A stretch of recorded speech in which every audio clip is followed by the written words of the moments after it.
welcome to the Voice of Hope and Justice. We have got a very interesting guest today, Pete from 118 Band. And Pete, a very big welcome. Yeah, hi Steph. Yes, I am so interested to know about what you are doing because I am hearing things, and it's something that churches, Christians, and even conservative people don't normally come across. Yeah. So, over to you. What have you got to say to us? Well, me and my wife Janine, we run a band called Peter 118. Mm-hmm. So we're a Christian punk band. 118 comes from Psalm 118, as in we play to God and not man. So I'm wearing a Peter 118 t-shirt. So recently we've had some exposure in the secular punk rock community. Now UK pop punk run a Facebook group consisting of 16,000 people. Now 3 months ago in the month of March, UK pop punk changed their name to Peter 118 to take the mickey as a joke. And they called the group Peter 118 UK, but the joke exposed us to 16,000 pop punk kids. So as a result of the exposure, we ended up doing more gigs, having a booking agent, going into the bars and clubs, reaching people, increasing in social media views, and the joke kind of backfired. Yeah. So God was on there, and as a result of it, I've got a magazine here called Kerrang! Now Kerrang! Is the largest rock magazine in the UK. On the front we've got Marilyn Manson did an album called Antichrist Superstar, but at the back of the magazine is our Christian advertising. So Peter 118, we've got Psalm 118, Trust in Him, advertising our album. Can a Christian band make it in the world of punk rock? Now, and is this the album? This is the album, right. yeah. So this is released on Raven Faith Records in America. Mm-hmm. So it came out at the time. It was all going crazy on the Can social. you just tell the viewers what the songs are in there? Yeah, well, we've got songs called Perfect King. It's a Christian punk worship song. Follow Him. Need You More. So these are Christian. Who wrote all those? I wrote the majority. Oh, you did? Yeah, I joined up with a few other people, but it was mainly my songwriting. And then disc 2 was recorded live in America, so we did a USA tour last year. I would like you to tell me and the viewers, how did you actually get mixed up with this kind of band? Because I'd like you to talk about what you were like before you joined the band. Okay. What you were like before. Well, before I came to God, I was in secular punk rock. So I used to go into bars, clubs, playing in a non-Christian punk band. Used to drink, fight. Right. And then at the age of 26, we were supposed to have done a European tour, but the tour fell flat on its face. The record label lost money, we as a band lost money, and I didn't know what to do next. Right. So I joined a church, and God... Why did you join the church? Who led you to church? It was friends, they were running an Alpha course, so they invited me along to the Alpha course, and then I remember driving my car, and I had this word, grace, coming to me, and it was God's voice helping me to understand about grace. And then I became born again Christian. Well, that's really interesting. So, in your own opinion, how do you think grace came across to you? How did you perceive grace? Because you said that was before you became a Christian. Yeah, I think it was just God's unconditional love.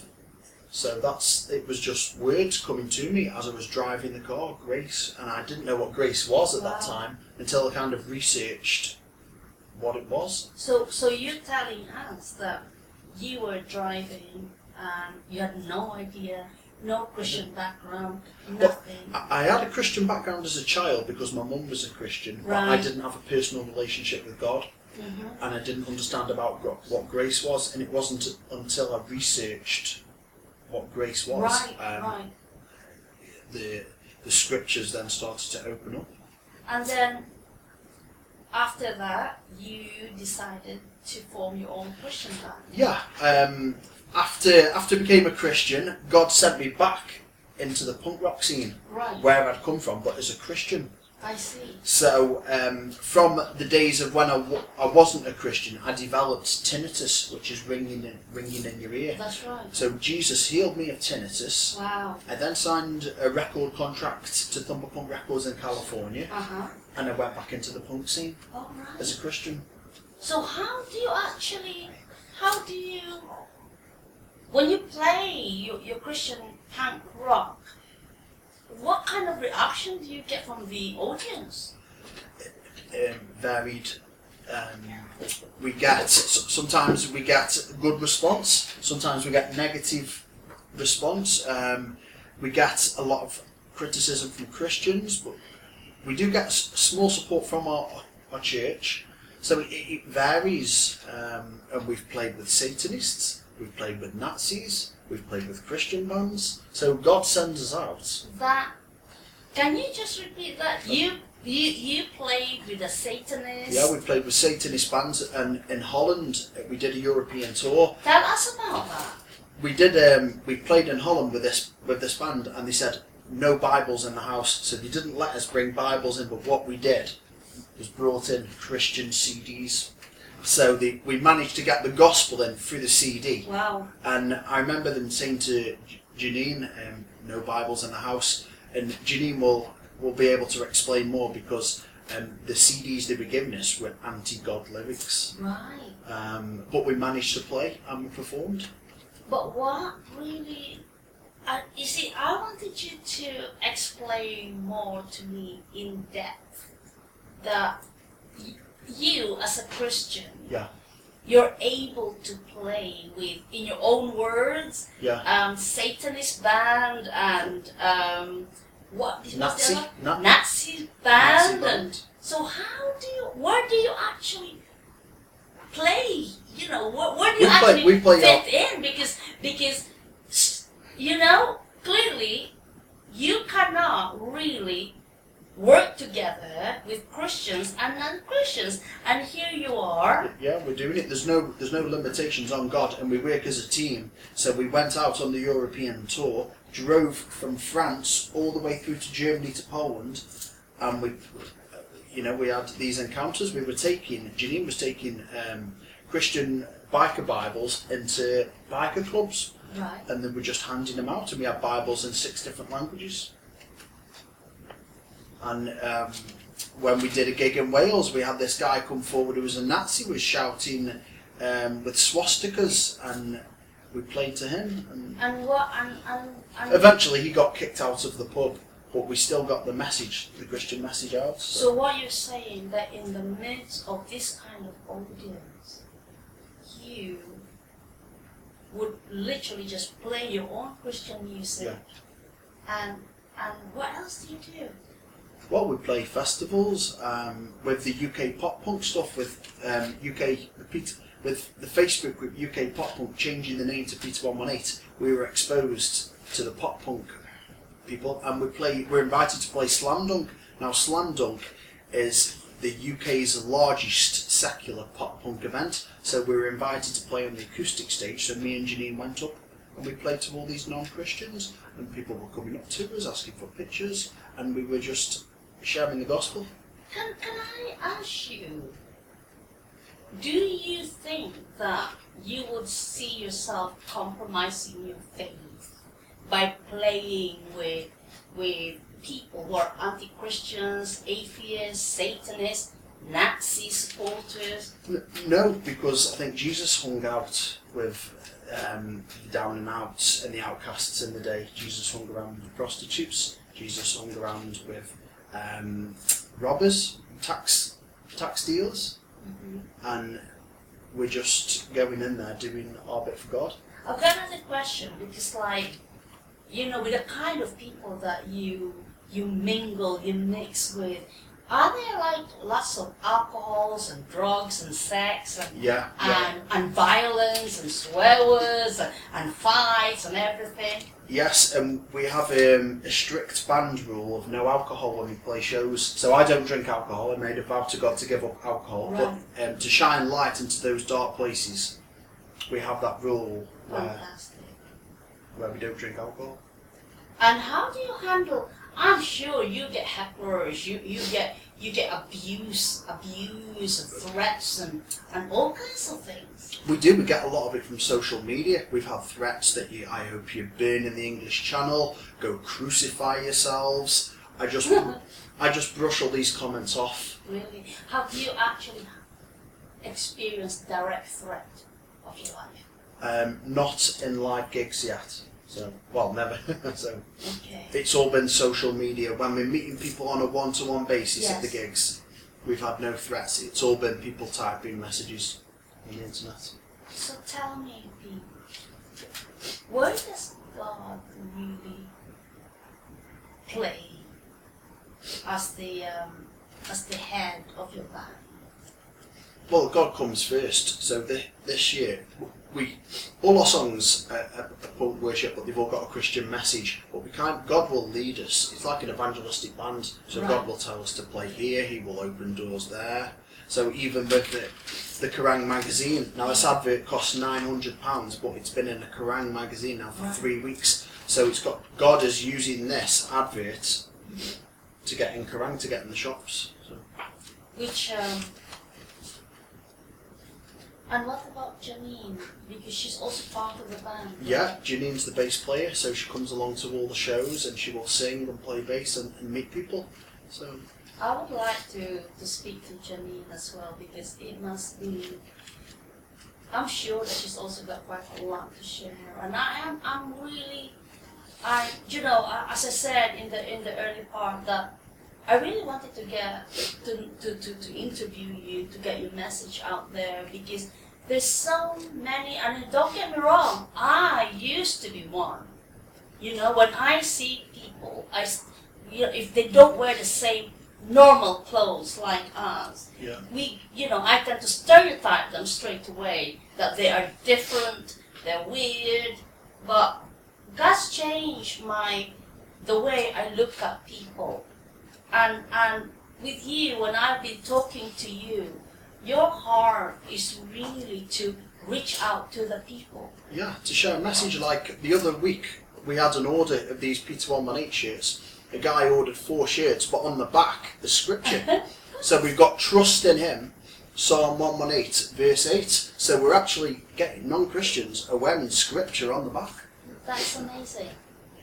So also Yes. coming up, on July the 26th, we're at the Liverpool O2 Academy. Again, non-Christian bands, but there we are, Peter 118, supporting Blink 183, a pop punk band, and a couple of other bands. So it's actually, we can reach the people in the bars and pubs. B, what is different about a punk fan or a punk supporter? What is their ideology? Who are they? A lot of punks, pop punks, are people that go against the norms of society, go Why against is that? Why? rebellion. So maybe they've come from bad backgrounds, they've been exposed to aggression because the music's aggressive. So a lot of people will rebel against society's rules, society's norms, and so they formed their own subculture. So God is sending us into this subculture. Do you know something? I picked up on that straight away when you said rebellious people. People who've got deep issues in their lives. Yeah. And you and your band, I don't believe that it's for everybody, because what you are doing, it involves courage. Yeah. It involves strength. It involves determination. And what would you like to see? I'd like to see people to come to God, have a transformation in their life like I did. I don't drink alcohol anymore. I don't fight. I have a purpose for my life. And do you think your songs, because being honest, I haven't actually listened, no, sorry, I have listened to 2 or 3 of your songs, and it was really talking about God, and do you believe that your songs will be able to get the message out there? Well, they've got a positive message, yes. And I'll give you an example. We did one show at a local church, and a lad came up to me and said that during the set he felt better. He felt as though something had lifted up off him. So the one particular song was called "We Don't Need It." It talks about how we don't need alcohol, and it was kind of a personal testimony how I made a vow to God not to give up alcohol. But during that gig, that one lad said, something lifted off him. You talk about alcohol. How old were you when about 25, 26. And you were into heavy drinking? Yeah, binge drinking and partying and yes. Yeah. So it's in that culture, it's a norm. Getting drink and smoking weed and fight. Yeah, it's a normal thing. Yeah. So we can actually go back into there with a different message. And, so I could just imagine that when you are playing, other bands will be doing their own things, and you and your band are doing your own thing. How does it actually work out? I'll give you a good example. Last night I was at a pop punk gig in Manchester. Mm-hmm. Now, 2 of the guys from the band went onto the car park to smoke a joint of cannabis. Right. I went with them, but was talking to them about God. Really? So I was chatting to this one lad. It turns out he used to be a Christian. As he grew up, turned away from God, and he said he wanted to do his own thing. So we were having that kind of discussion in the car park while he was smoking cannabis, and then the guy he was with, he was asking me about Christianity and God. So we can actually engage in conversations. Wow. So God sent me to Manchester, not necessarily to play in front of the people, but for the conversations in the car park. Yes, yeah. I believe, you see, at the end of the day, God sees what's in your heart. Tell me, what kind of response are you getting from churches? Not as... There is, we get support from a local church that we put shows on, but in a whole in the UK, very little support. We get a lot of people saying you can't play punk music in a church, and there's very little record label support. So we're kind of out there, but we do need more support from the church on a whole. You mentioned UK. What about in other countries that you've played? In America, I would say it's completely different. So we did a Californian tour last August, and on that tour our music videos ended up going on TBN USA. We had supports from the churches. There's more Christian punk bands out there. It hasn't happened yet, but we're kind of creating a stir in the UK with Peter 118. Yes. So whatever happened in America in the 90s with Christian punk is now starting to happen here with Peter 118. Well, one thing that I pick up from just listening to you, talking to you, that punk rockers, people who love this kind of music, they do need salvation.